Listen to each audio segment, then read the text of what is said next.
Mesdames et messieurs, bonjour. Le sujet de notre émission aujourd'hui est la bicyclette. Pour en parler, nous avons fait appel à des historiens, des ingénieurs, des agents de la circulation. Mais tout d'abord, nous allons recevoir Maëva. Bienvenue sur le plateau. Bonjour, merci de m'avoir invitée. Vous avez été témoin d'une drôle d'histoire. Oui, en effet, une histoire que je ne suis pas prête d'oublier. Pourriez-vous nous la raconter ? Oui, bien sûr. Tout a commencé le 10 avril dans la cour de récréation. J'étais en train de préparer mon exposé quand tout à coup, un petit vélo est venu me voir. Et croyez-moi si vous le voulez, mais il s'est mis à me parler. D'ailleurs, une amie a filmé cette rencontre. Justement, nous allons vous faire connaître ce curieux petit vélo.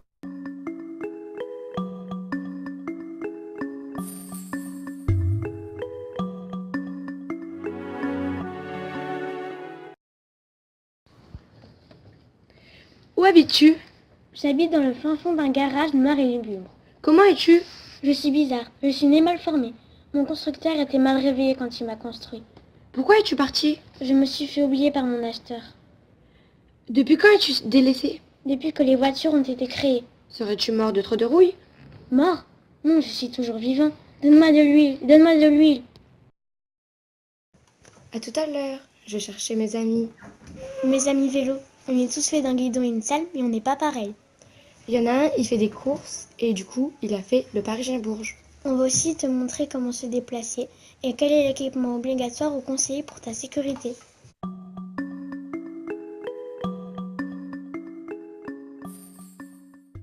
Cette rencontre vous a-t-elle encouragé à faire des recherches sur la bicyclette ? Oui, énormément. Elle m'a aidée pour la suite. Et d'ailleurs, toute la classe m'a suivie pour faire un projet sur les vélos. Merci d'avoir apporté votre témoignage. Au revoir. Et maintenant, nous vous proposons de retrouver ce curieux petit vélo.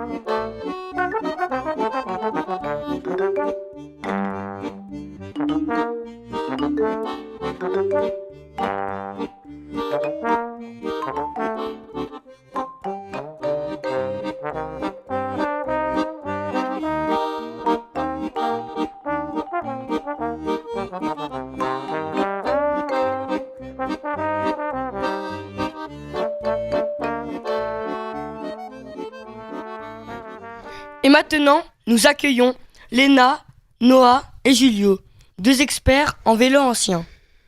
Bienvenue à notre micro. Pouvez-vous nous en dire plus sur les vélos anciens ? Bien sûr, le premier vélo est la Drésienne. Elle était en bois et n'avait pas de pédales. Ensuite, apparut la Michoudine qui avait des pédales reliées à la grande roue avant. Et puis, le Crambi avec une roue avant qui pouvait atteindre 2,50 m de diamètre. Waouh ! Pouvez-vous nous en dire plus ? Oui. Plus tard, la bicyclette moderne, qui était plus évoluée avec ses pneumatiques en caoutchouc, apparaît ensuite des dérailleurs et des vélos qui s'adaptent aux différentes utilisations. Il y a même aujourd'hui des vélos à assistance électrique. Même je crois que mes collègues vont vous en parler beaucoup plus détaillé. Nous allons vous présenter Yoris, historien de père en fils depuis 1772. Bonjour. Bonjour. Bonjour. Est-ce que les vélos ont changé ? Les vélos ont bien changé ces dernières années. Les pédales, à côté de la chaîne, le dérailleur, la lampe et les plateaux. Il y a aussi les vitesses et l'assistance électrique. Tout ça n'y était pas avant. Pourquoi votre arrière, etc. grand-père a-t-il choisi ce métier en 1772 ? Alors je ne sais pas du tout, mais mon père, lui, adorait ce métier. Il y avait des dizaines de vélos chez moi. Des dizaines de vélos chez vous ? Oui, je vous assure, des dizaines de vélos. Au revoir. Au revoir. Merci pour votre témoignage. Nous allons justement vous faire voir son reportage. Bonjour, alors on se retrouve aujourd'hui pour parler d'un vélo très spécial, un vélo de course Qui n'a pas de frein, qui est très léger, qui a des pneus tout fins, qui a un pignon fixe, donc il est très déconseillé d'aller en ville avec. pour ne pas risquer les accidents. Ce vélo a 3 roues et ce n'est pas pour rien. C'est pour les personnes en difficulté qui n'ont pas d'équilibre sur 2 roues. Ce vélo est plus récent et plus rapide que le triporteur. Avec ce vélo, nous pouvons nous balader en ville ou en forêt. Bref, il est tout terrain.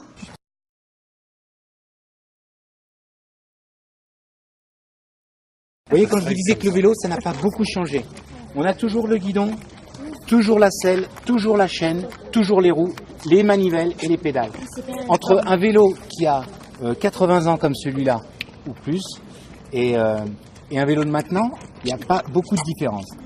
C'est un vélo qui a été fait pour un petit garçon ou pour une petite fille? Une petite fille. Parce que le cadre est un peu bas.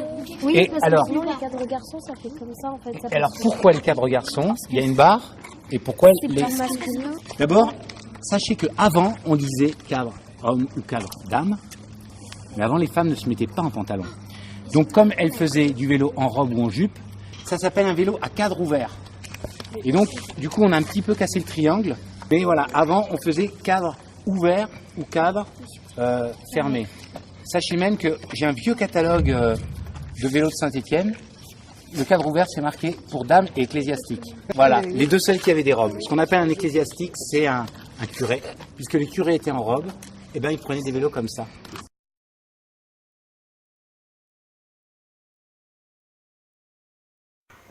Bonjour, alors pourquoi avez-vous choisi un vélo à assistance électrique? Alors pourquoi j'ai choisi? Parce que pour venir à l'école, en fait j'ai des côtes à monter et je voulais pas trop me fatiguer quand même, arriver pas en sueur à l'école pour travailler, donc j'ai choisi un vélo à assistance électrique. Comment ça fonctionne? Alors il y a un petit boîtier sur le guidon, soit je le mets en marche ou pas. Donc si je ne le mets pas en marche, eh bien, je n'ai pas d'assistance électrique. Il est très lourd à ce moment-là. Donc pour le mettre en marche, il suffit d'appuyer sur un petit bouton et j'ai 3 possibilités, 3 forces d'aide, enfin 3 possibilités. Un peu d'aide, beaucoup d'aide, de l'aide moyenne on va dire. Voilà. Alors par contre la batterie s'enlève, c'est une batterie amovible, elle s'enlève et il faut la brancher sur le secteur. Ça met 4-5 heures à se recharger à peu près. Est-ce que si nous pédalons, cette assistance électrique se recharge? Non, elle ne se recharge pas même si tu pédales. Il faut la brancher, ça se recharge que sur le secteur. J'ai pas l'assistance électrique au premier coup de pédale. J'ai l'assistance électrique qu'au 2 ou 3e coup de pédale en fait. Donc quand tu es en côte et que tu démarres en côte, les premiers coups de pédale sont un peu plus difficiles. Êtes-vous content d'avoir acheté un vélo à assistance électrique? Oui, je suis très contente de l'avoir puisque sinon je ne serais pas venue en vélo à l'école. Ça c'est clair parce que quand on arrive, qu'on est en sueur pour travailler, c'est pas pratique quand même pour toute la journée. Est-ce que la batterie elle se décharge vite? Je la recharge à peu près tous les 3 jours. Est-ce que vous vous sentez à l'aise sur ce vélo? Maintenant, oui. Pendant les premiers jours, c'était un petit peu étrange, on va dire. Comme les premières fois, on prend un scooter, ça fait bizarre. Mais sinon, maintenant, oui, en fait. Merci pour cette interview. Bah, de rien. Au revoir. Au revoir. Au revoir. Pour étudier la bicyclette, nous avons fait appel à Monsieur Dacosta et Monsieur Benzemouri, 2 experts en bicyclette. Bonjour. Bonjour. Bah, vous êtes tout seul? 2 secondes, j'arrive. Bonjour. Bonjour. Pourquoi avez-vous décidé de faire ce reportage? On a voulu faire cette vidéo pour partager notre passion. Vendez-vous des bicyclettes? Oui, bien sûr, on en vend beaucoup. Pourquoi avez-vous choisi ce métier? Nous avons choisi ce métier parce qu'on adore les vélos et on aime bien les réparer. On a aussi voulu faire la liste des équipements nécessaires ou conseillés pour faire du vélo. Merci. Au revoir. Voyons cela. On représente le pédalier, les pédales, la chaîne. Donc vous voyez le guidon, la sonnette, le phare, les freins et les câbles de frein. Voici le pignon, le dérailleur, les rayons en aluminium, le pneu en caoutchouc et le catadioptre. Vous voyez le cadre, la selle, le phare arrière rouge et la fourche. Le casque est obligatoire pour les enfants de moins de 12 ans. Le catadioptre obligatoire. Voici le catadioptre de la pédale. Avertissement sonore. Le frein avant. Le frein arrière.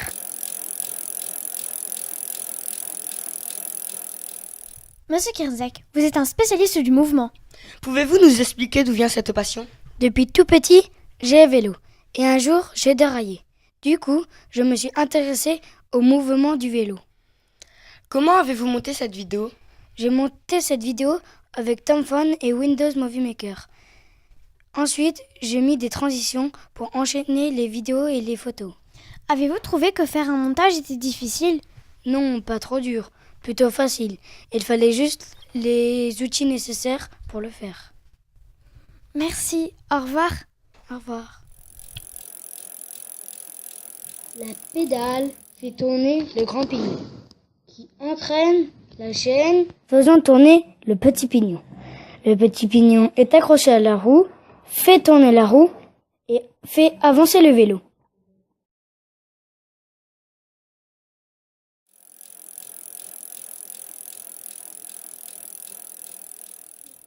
La pédale fait tourner le grand pignon. Le grand pignon entraîne la chaîne qui fait tourner le dérailleur, passant par le petit pignon qui tourne et qui entraîne la roue. Voici le mécanisme du vélo. Après cette vidéo très intéressante, nous accueillons maintenant Capucine et Elena. Bonjour Capucine et Elena. Vous avez rencontré des utilisateurs de vélo très particuliers. Pouvez-vous nous en parler? On a bien aimé faire cette interview, ça s'est très bien passé. On a rencontré deux personnes, Monsieur Grével qui nous a parlé du vélo porteur et Monsieur Trouvé qui nous a parlé du triporteur. On était un peu stressés au début, mais ça allait. C'était un peu comme une nouvelle expérience. Au début, j'ai eu l'impression d'être une vraie journaliste. Nous allons donc en savoir un petit peu plus sur les vélos porteurs et le triporteur.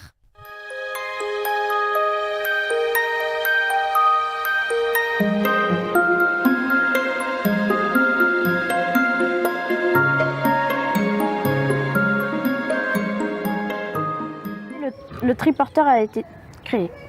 Alors ce triporteur-là a été créé en 1950-56, je crois. Pourquoi avez-vous acheté le triporteur?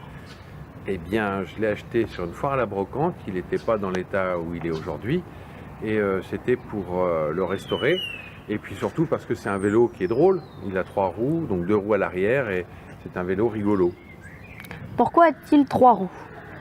Eh bien, parce qu'en fait, ce vélo-là, au départ, était fabriqué pour des personnes en situation de handicap, donc qui avaient des problèmes soit pour se déplacer à pied, soit des problèmes d'équilibre. Donc l'avantage d'avoir 3 roues, c'est qu'on ne tombe pas.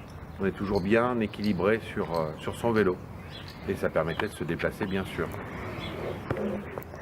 Quelle est l'utilité du triporteur? Alors l'utilité du triporteur, c'est de pouvoir se déplacer en toute sécurité. Et on avait l'avantage aussi, c'est de pouvoir également de charger à l'arrière, parce qu'il y avait la possibilité de mettre un porte-bagages, enfin il y a un porte-bagages, et donc on pouvait charger, aller au marché, ramener ses courses, donc pour se déplacer et transporter. D'accord. Combien peut-il peser? Alors je ne l'ai jamais pesé, mais je pense qu'il fait une quarantaine de kilos, peut-être un peu moins, entre 35 et 40 kilos. Est-ce que ça peut être tout terrain? Alors, on peut passer dans des chemins. De dire que ce soit tout terrain, je ne ferai pas du cross avec. Hein. Mais surtout se déplacer sur les routes, c'est là le plus confortable. Un chemin aussi, il peut. Mais voilà.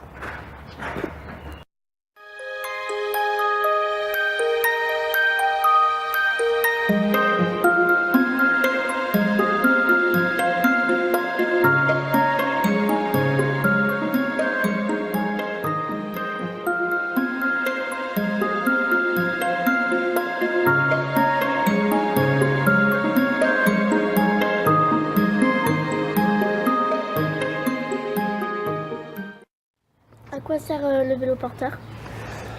Alors, un vélo porteur, ça sert en premier lieu de vélo, comme tous les vélos, mais comme son nom l'indique, il peut porter des marchandises ou des personnes. Donc un vélo porteur, c'est fait pour porter effectivement des marchandises ou des personnes. Et combien il pèse ce vélo porteur? Alors ce vélo porteur pèse 22 kg. C'est plus lourd qu'un vélo normal, un vélo classique, mais c'est pas trop lourd pour un vélo porteur. D'accord. Combien de poids peut-il porter? Alors il peut porter jusqu'à 150 kg. Ok. Et qui utilise ce vélo porteur?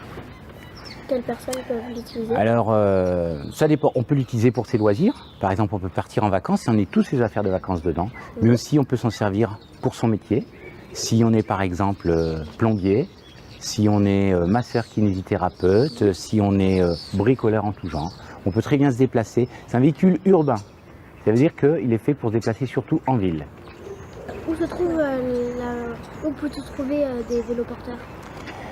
Alors, effectivement, c'est plus difficile à trouver qu'un vélo classique. On va en trouver vraiment chez des marchands de cycles spécialisés qu'on appelle des vélocistes ou alors sur commande. On peut les commander parce que ce sont principalement des vélos qui sont fabriqués en Europe du Nord, au Danemark, en Hollande. D'accord. Est-ce qu'il existe plusieurs sortes de vélos porteurs?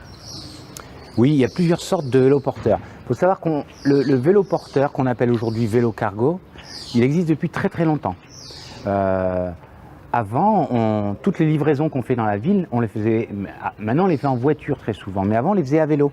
Donc, le vélo porteur existait déjà. Il y avait un petit chargement sur l'avant du vélo qui permettait de livrer tout un tas, notamment de denrées alimentaires. Maintenant, les vélos porteurs sont souvent avec des grands chargements sur le devant, mais il en existe aussi avec des chargements sur le derrière, ou des fois de chaque côté, devant ou derrière. Est-ce que il peut parcourir de grandes distances? Oui, bien sûr, parce que c'est un vélo qui a beaucoup de vitesse. On trouve aussi des vélos porteurs avec ce qu'on appelle une assistance électrique, ce qui fait que ce sont des vélos qui peuvent parcourir de grandes distances. Et quand a-t-il été créé? Alors, bonne question. Les nouveaux vélos porteurs ont été créés il y a peu d'années, il y a au maximum une dizaine d'années. Mais comme je vous disais, le vélo porteur, ça existe depuis le début du XXe siècle, c'est-à-dire presque peu après l'invention du vélo.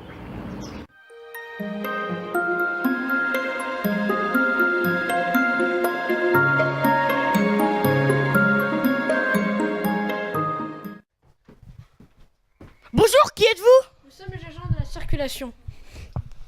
Nous avons fait une vidéo pour montrer qu'on a le droit de rouler à vélo en ville. Oui, mais à condition de respecter les panneaux de signalisation. Quels sont les dangers? Par exemple, si vous êtes cycliste et que vous roulez sur la chaussée, faites attention aux camions, parce que si vous êtes trop près, vous pouvez être dans l'angle mort. D'accord, agressez-nous pas. C'est quoi un angle mort? Si vous êtes trop près du camion, le chauffeur ne vous verra pas et vous êtes dans l'angle mort. D'accord, merci. Au revoir.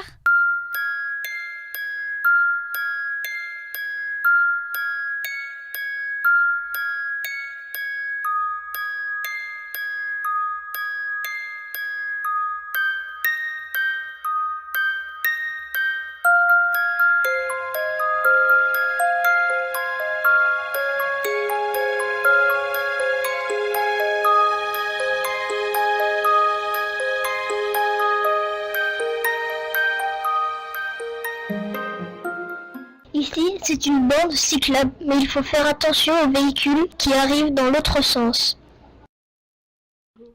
Sur cette voie, c'est dur de rouler à vélo parce qu'il y a une école. Ici, tu peux rouler en sécurité sur la piste cyclable. Nous accueillons maintenant une personne en pleine Vélorussion. Annelle. Bonjour, je vais bien vous parler mes 2 minutes alors, car je suis en pleine Vélorussion, alors... Eh bien, bonjour Anaël. Pouvez-vous nous dire qui peut participer à la Vélorussion? Tout le monde peut y participer, petits et grands, avec tout type de vélos. Vélo de ville, VTT, BMX, cargo bike, etc. Et qui l'organise? Alors, à Bourges, la Vélorussion est organisée par Mon Cher Vélo. Et ça se passe quand? Une fois par an. D'ailleurs, je dois y retourner. On finit un parcours de 13 km. Bien sûr, tout le monde peut faire du bruit avec la sonnette. J'y retourne. Eh bien, bonne Vélorussion. En attendant, nous allons lancer la vidéo qui vous en dira plus sur l'association Mon Cher Vélo et sur la Vélorussion. Bonjour, je vais vous poser quelques questions sur l'association Mon Cher Vélo. Alors tout d'abord, Mon Cher Vélo a été créé il y a combien de temps? Bonjour, Mon Cher Vélo a été créé il y a 7 ans, en 2011, par Adrien, qui est le président, et 2 autres personnes qui font partie du conseil d'administration. Et qu'est-ce que c'est l'association Mon Cher Vélo? Mon Cher Vélo a pour but la promotion du vélo comme moyen de déplacement. Nous proposons des possibilités d'aménagement dans tout le département du Cher. Mais nous défendons aussi la place du piéton dans la rue. Et est-ce qu'il y a d'autres activités en dehors des Vélorussions? Oui, nous avons plusieurs activités. Donc la Vélorussion qui a lieu une fois par an, les balades à vélo une fois par mois, des parcours de 40 km à peu près, et nous partons toute une journée. Les bourses au vélo qui ont lieu 3 fois par an, les ateliers mécaniques le jeudi soir et un samedi sur 2, où l'on apprend à réparer son vélo. D'accord, merci beaucoup. Et maintenant, je vais poser des questions sur la Vélorussion.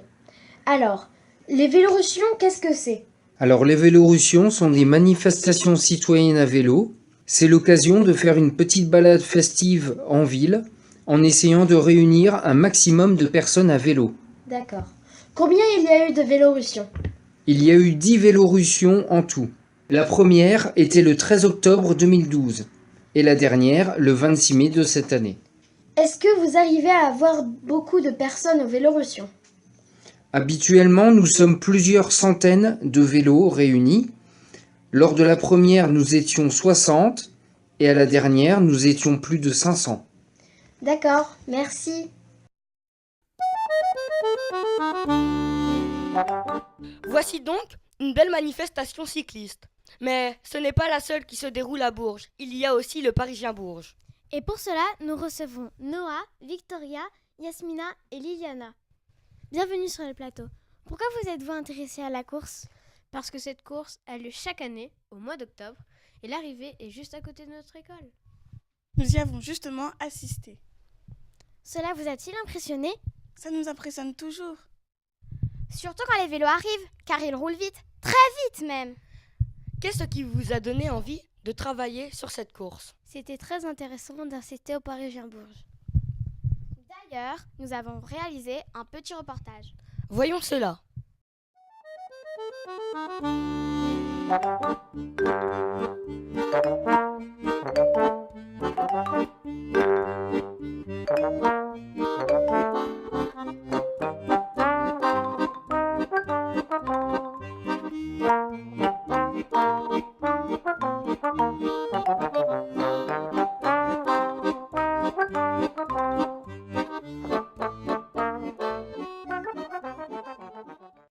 Nous avons assisté au Parisien-Bourges le 5 octobre 2017.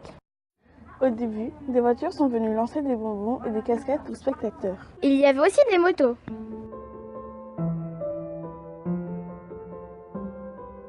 Et les premiers vélos sont arrivés.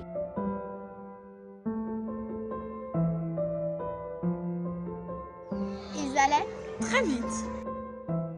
Faire une course comme celle-ci demande beaucoup de préparation.